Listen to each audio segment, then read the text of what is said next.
ये है महाराष्ट्र की धरती, जहां भक्ति केवल मंदिरों में नहीं बल्कि खेतों, गलियों और रास्तों में गूंजती थी। यहीं जन्मे थे दो ऐसे संत जो एक गाते थे प्रभु का नाम तो दूसरे ने गीता को लोक भाषा में समझाया।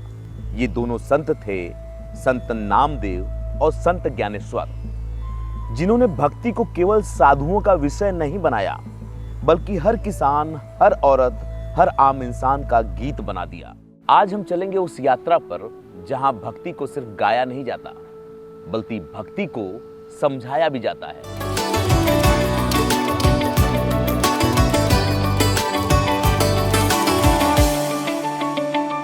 जरा सोचिए, आज से 700 साल पहले जब न फोन हुआ करता था, न माइक्रोफोन हुआ करता था, न लाउड स्पीकर हुआ करते थे, तब भी दो ऐसे संत निकले जिन्होंने भक्ति मार्ग को न सिर्फ साधु संतों तक रखा बल्कि किसान, खेत खलिहान और औरतों तक भी भेजा। वो संत थे संत नामदेव और संत ज्ञानेश्वर, और आज हम उनकी ही यात्रा पे चलने वाले हैं और देखने वाले हैं कि जब संसाधन नहीं भी हुआ करता था तो ये सारे लोग पूरी दुनिया में कैसे मशहूर हो गए। नामदेव का जन्म 1270 ईस्वी में महाराष्ट्र के नरसी बामड़ी गांव में हुआ। वे जाति से दर्जी थे, लेकिन उनके लिए जाति का कोई महत्व नहीं था।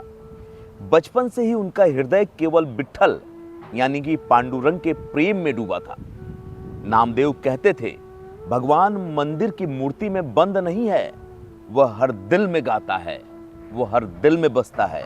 उनकी भक्ति का केंद्र था सामूहिक कीर्तन। वे गाते और लोग स्वतः जुड़ जाते थे। उनकी आवाज में इतनी शक्ति थी कि साधारण किसान भी आंसू बहाने लगते थे। उनकी लोक पंक्तियां थी, तेरा नाम गाऊं विट्ठल, तेरी भक्ति में जीवन बिताऊं विट्ठल। यानी कि नामदेव का संदेश स्पष्ट था, नाम संकीर्तन में ही मुक्ति है, और वो इसी को गाते और समझाते थे। जरा सोचिए कि आज लोग लाखों जतन करते हैं लोगों को इकट्ठा करने के लिए, कहीं डीजे तो कहीं सोशल मीडिया और तमाम तरह के यंत्र का यूज किया जाता है। लेकिन उस दौर में दो संतों ने सिर्फ विट्ठल विट्ठल गा करके दुनिया भर की भीड़ लगा दी, और ना सिर्फ दुनिया भर की भीड़ लगाई बल्कि लोगों को जागरूक भी किया और भक्ति मार्ग पर भी ले गए। क्या ये किसी चमत्कार से कम नहीं था? जहां लोगों को एक साथ लाने के लिए सिर्फ एक नाम ही काफी था। नामदेव ने जातिवाद और ऊंच नीच पर प्रहार किया। वे कहते थे कि अगर भगवान सिर्फ ब्राह्मणों के हैं तो किसान की मेहनत का अन्न कौन खा रहा है। उनकी भक्ति में मंदिरों की दीवारों से निकलकर खेतों में, गलियों में और जनजीवन में फैल गई। यही कारण है कि नामदेव के भजन आज भी गुरु ग्रंथ साहिब में संकलित है। इस धरती पर जन्मे ज्ञानेश्वर 1275 ईस्वी में। उनके पिता विट्ठल पंत सन्यासी थे, पर परिवार छोड़कर लौटे तो समाज ने उन्हें तिरस्कृत किया। ज्ञानेश्वर और उनके भाई बहनों को बहिष्कृत कर दिया गया, पर कठिनाइयों में ही ज्ञान का प्रकाश निकला। केवल 16 वर्ष की आयु में ज्ञानेश्वर ने लिखा ज्ञानेश्वरी। यह भगवत गीता का मराठी भाष्य था। जिस गीता को लोग संस्कृत की कठिन भाषा में समझ नहीं पाते थे, उसे ज्ञानेश्वर ने मराठी भाषा में आसान करके जन जन और गांव गांव तक पहुंचा दिया। सोचिए कितनी कमाल की बात है। गीता आज पूरी दुनिया में जानी जाती है। किस तरह का यह ग्रंथ होगा जो हजारों साल पहले लिखा गया, लेकिन अलग अलग भाषाओं में अनुवाद होकर जन जन तक पहुंचा। ना सिर्फ भारत की अलग अलग भाषाओं में बल्कि पूरी दुनिया ने इसे अपनी अपनी भाषाओं में ट्रांसलेट किया है। इस पर तमाम मोटिवेशनल किताबें लिखी गई हैं। जरा एक बात पे गौर करिएगा कि आज हम लोग कहते हैं कि शिक्षा की भाषा सरल होनी चाहिए, और शायद यही क्लिष्टता शिक्षा को आम लोगों तक नहीं पहुंचा पाई। लेकिन सोचिए कि 700 साल पहले ज्ञानेश्वर इस बात को जानते थे, और यही वजह थी कि उन्होंने संस्कृत से उस भाषा को मराठी में तब्दील किया ताकि लोग इसे आसानी से पढ़ सकें, समझ सकें, क्योंकि वहां की लोकल लैंग्वेज वही थी। ज्ञानेश्वरी केवल धार्मिक पुस्तक नहीं बल्कि जीवन का दर्शन है। उन्होंने कहा, ईश्वर बाहर नहीं भीतर है।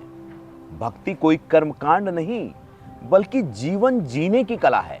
ज्ञानेश्वर युवाओं को प्रेरित करते थे, कहते थे साहस रखो, प्रेम रखो और अपने कर्म को ही पूजा मानो। और यही कारण है कि आज भी वारकरी आंदोलन में युवक युवतियां ना सिर्फ पैदल चलते हैं, यात्राएं करते हैं, बल्कि प्रेम के गीत गाते हैं। एक जो उनका पद है वो बड़ा मशहूर है, जिसको अक्सर लोग कहते रहते हैं। वो लोग कहते हैं कि जो लोग ज्ञान को अपने जीवन में उतार लेते हैं, उनके जीवन में फिर कोई भय नहीं बचता। इसीलिए आप देखेंगे जो ज्ञानी पुरुष होता है वो कहीं भी जाने से कतराता नहीं, पूरी दुनिया घूमता है, क्योंकि उसको पता है कि उसकी शिक्षा, उसका ज्ञान कभी उसको हारने नहीं देगा। नामदेव और ज्ञानेश्वर की मित्रता भक्ति इतिहास का अनोखा अध्याय है। नामदेव कीर्तन गाते, ज्ञानेश्वर उनका दार्शनिक अर्थ समझाते थे। एक गाता था भक्ति, दूसरा समझाता था भक्ति का विज्ञान। दोनों ने मिलकर वारकरी आंदोलन की नींव रखी, जो आज भी लाखों लोगों को पंढरपुर तक खींच लाता है। आज हम जो देख रहे हैं वो कुछ नया नहीं है या किसी ने नया नहीं इजाद किया है। सोचिए अगर आज नामदेव और ज्ञानेश्वर होते तो क्या होता। एक गा रहे होते डीजे पर और दूसरे टेडॉक्स पे लोगों को उसका मतलब समझा रहे होते। आज भी यही तो हो रहा है। कहां से लिया गया? जब आप इतिहास में जाएंगे, पलट कर देखेंगे, तो आपको पता चलेगा कि संत ज्ञानेश्वर और संत नामदेव ने इस प्रथा की शुरुआत तो 700 साल पहले ही कर दी थी, जिसे आज लोग दूसरे दूसरे रूपों में अपना रहे हैं। क्या खूब परफेक्ट कॉम्बिनेशन था ये, जिस कॉम्बिनेशन को बनाने के लिए आजकल लोग जाने कितनी जद्दोजहद करते हैं। नामदेव और ज्ञानेश्वर की विरासत आज भी जीवित है। वारकरी आंदोलन हर साल लाखों लोगों को पंढरपुर की यात्रा में जोड़ता है। गाना, नाचना, भक्ति करना ये केवल पूजा नहीं, बल्कि समाज को जोड़ने का माध्यम है। ज्ञानेश्वर की समाधि अलंदी में है, नामदेव की वाणी गुरु ग्रंथ साहिब में है।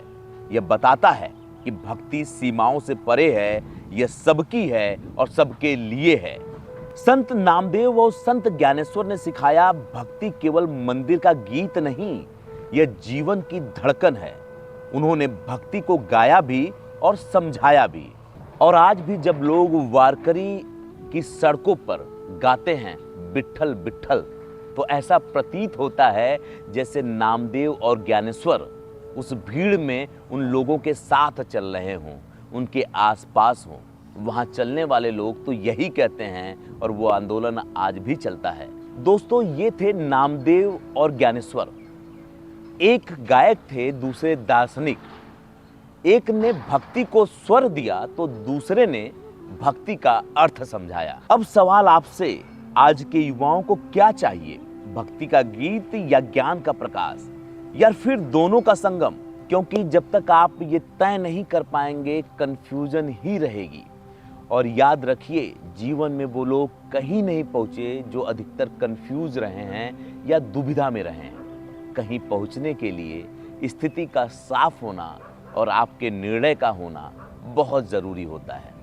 मुझे बताइएगा कि इस कहानी से आपको क्या ऐसा सीखने को मिला और कौन इसको कहां बैठ के देख रहा है। मुझे यकीन है कि बहुत सारे लोग महाराष्ट्र से या पंजाब से इसे देख रहे होंगे।